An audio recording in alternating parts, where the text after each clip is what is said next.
साथियों नमस्कार, स्वागत है आप सभी का हिंदी के दमदार क्लास में। कैसे हैं आप सभी लोग? उम्मीद करते हैं आप लोग अच्छे होंगे और पढ़ाई अच्छे से कर रहे होंगे। साथियों आइए प्रश्नों को देखते हैं मित्रों।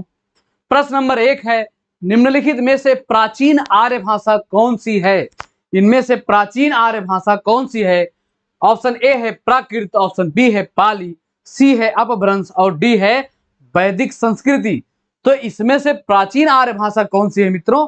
ये वैदिक संस्कृत जो है ये प्राचीन आर्य भाषा में आती है। अगला है, निम्नलिखित में से कौन सा तालव्य वर्ण नहीं है? इनमें से कौन सा वर्ण, कौन सा अक्षर है जो तालु से नहीं बोला जाता है या तालव्य नहीं है? तो इसमें जो है शा, छा और जा जो है ये है तालव्य। तालव्य यानी कि ये तालु से बोले जाते हैं। चा, छा, जा, झा, ये जा भी होता है एक, ठीक। और ये का जो है साथियों, का वर्ग जो होता है, क, ख और गा, घा, ये जो होते हैं साथियों, ये कैसे होते हैं? ये कंठ से बोले जाते हैं।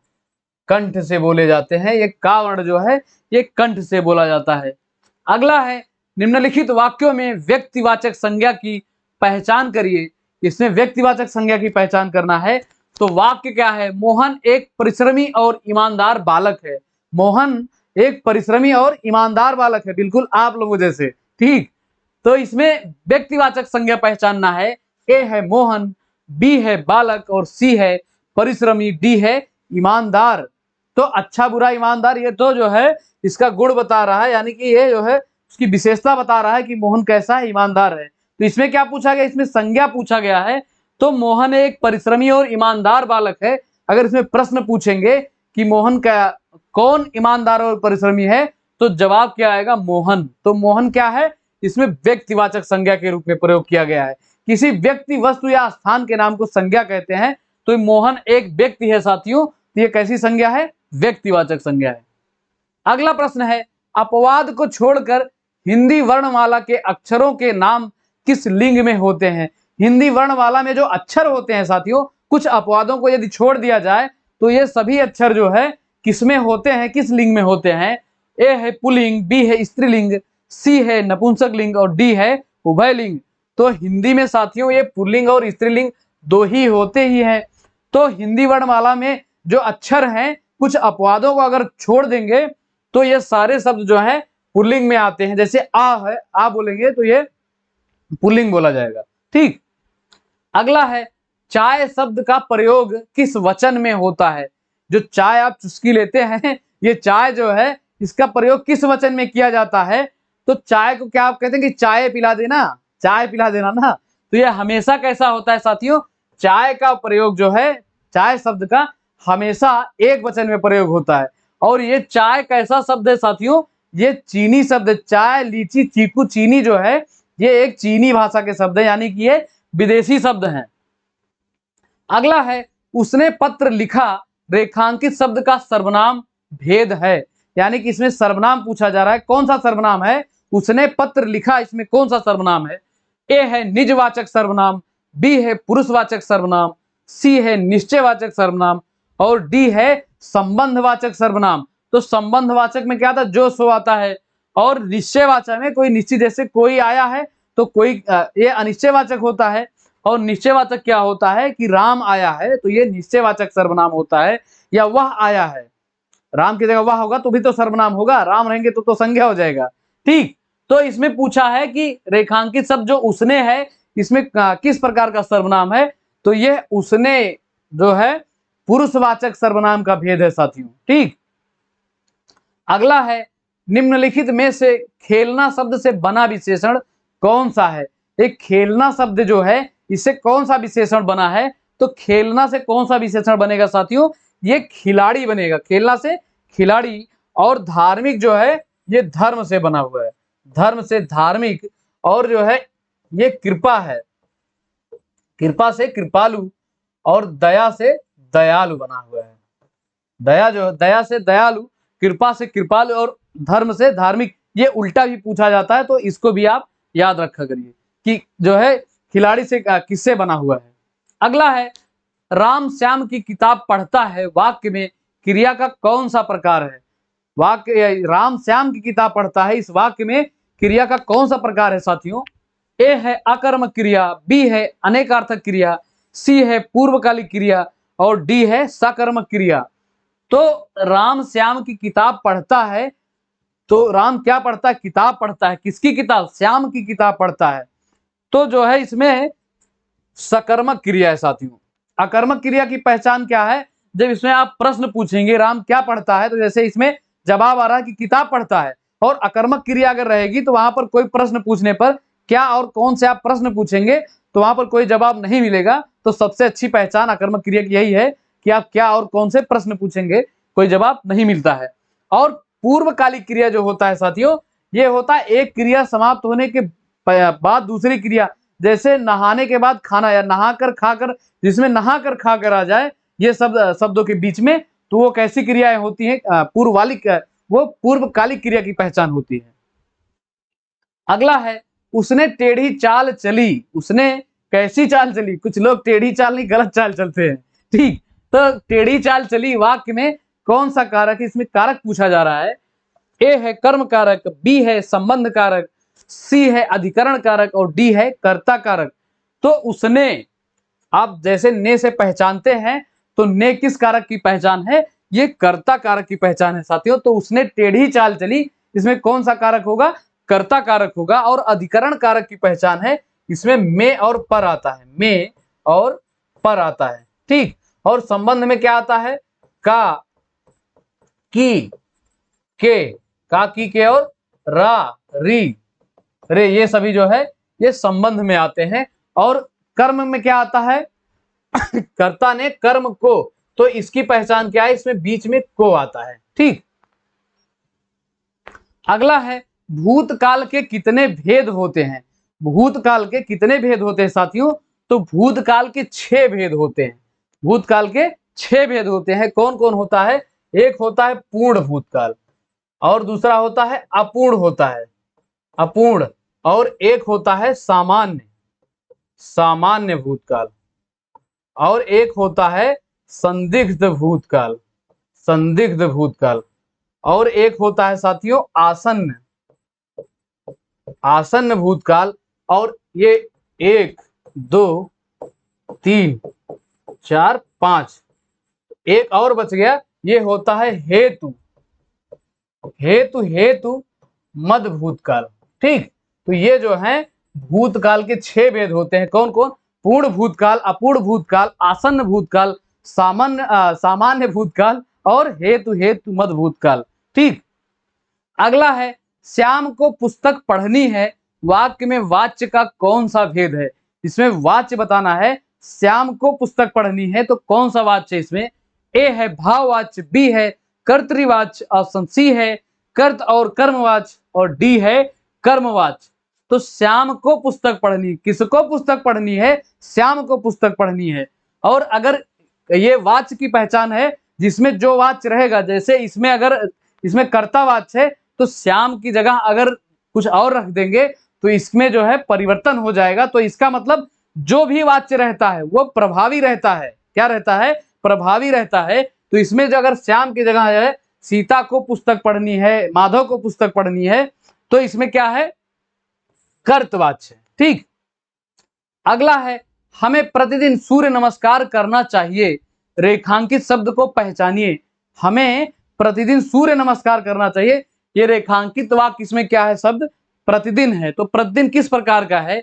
ए है उपसर्ग, बी है अव्यय, सी है सर्वनाम और डी है कारक। तो कारक में तो में पर ये सब आता है, तो कारक बिल्कुल नहीं होगा। और सर्वनाम जो है ये संज्ञा के स्थान पर प्रयुक्त होता है, लेकिन ये बीच में प्रतिदिन पूछा गया है, तो प्रतिदिन साथियों ये अव्यय है। कैसा है? ये अव्यय है। अव्यय क्या होते हैं? अविकारी होते हैं।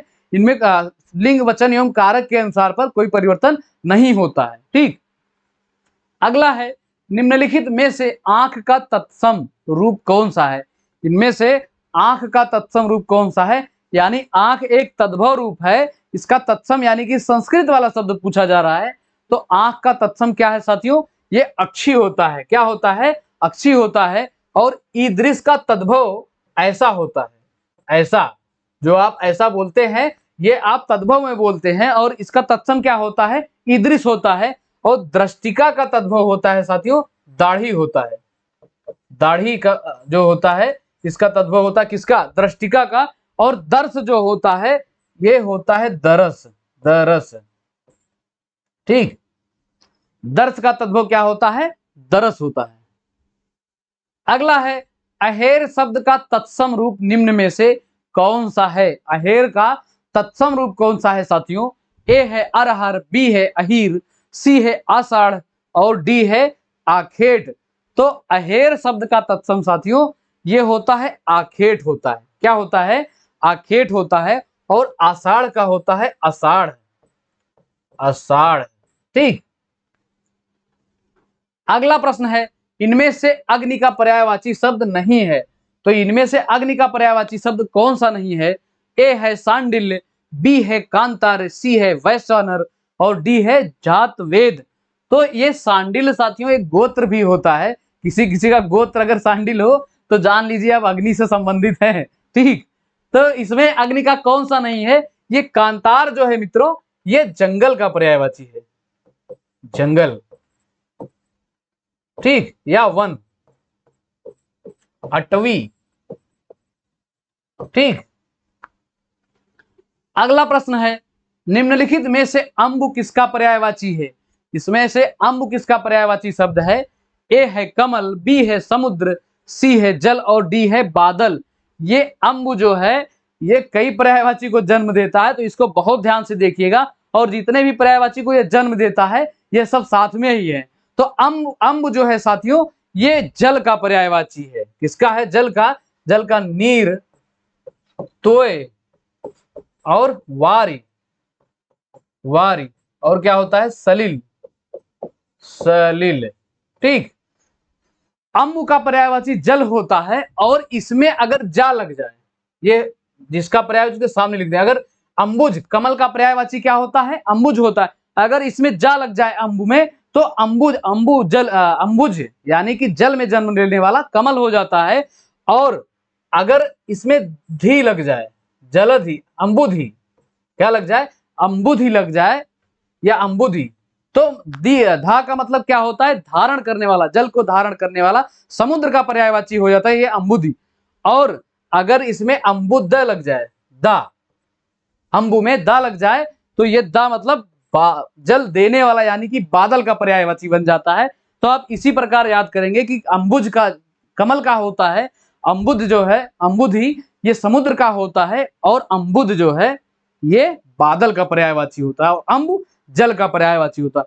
तो मेन यही जल है, इससे जो है कमल, समुद्र और बादल के पर्यायवाची बनते हैं। इसमें बहुत ज्यादा कंफ्यूजन होता है, तो आप इसी तरीके से इसको याद करेंगे तो कभी नहीं कंफ्यूजन होगा।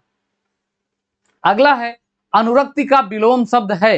अनुरक्ति का विलोम शब्द कौन सा है, ए है आसक्ति, बी है प्रशस्ति, सी है विरक्ति और डी है प्रकृति। तो प्रकृति का क्या होता है, अप्रकृति, अप्रकृति, अप्रकृति। ठीक, और अनुरक्ति का विलोम क्या होता है साथियों, ये विरक्ति होता है।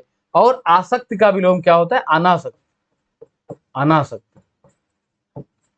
आसक्त का अनासक्त होता है, तो उसी प्रकार आसक्ति का अनासक्ति होगा। ठीक, अगला है, ऐसे शब्द जो उच्चारण और वर्तनी की दृष्टि से समान हो। ऐसे शब्द जो उच्चारण और वर्तनी की दृष्टि से समान हो पर व्युत्पत्ति तथा अर्थ की दृष्टि से भिन्न हो। कौन से शब्द ऐसे हैं, ऐसे शब्द कौन से होते हैं जो उच्चारण में तो समान होते हैं लेकिन उत्पत्ति और अर्थ में भिन्न भिन्न होते हैं, तो उसे क्या कहा जाता है। ए है पर्यायवाची शब्द, तो पर्यायवाची के अर्थ भिन्न नहीं होते, समान होते हैं, एक जैसे। बी है समरूप या समोच्चारित शब्द, सी है बी पर्याय या विलोम शब्द, तो विलोम तो उल्टा होता है। और डी है उपर्युक्त में से कोई नहीं।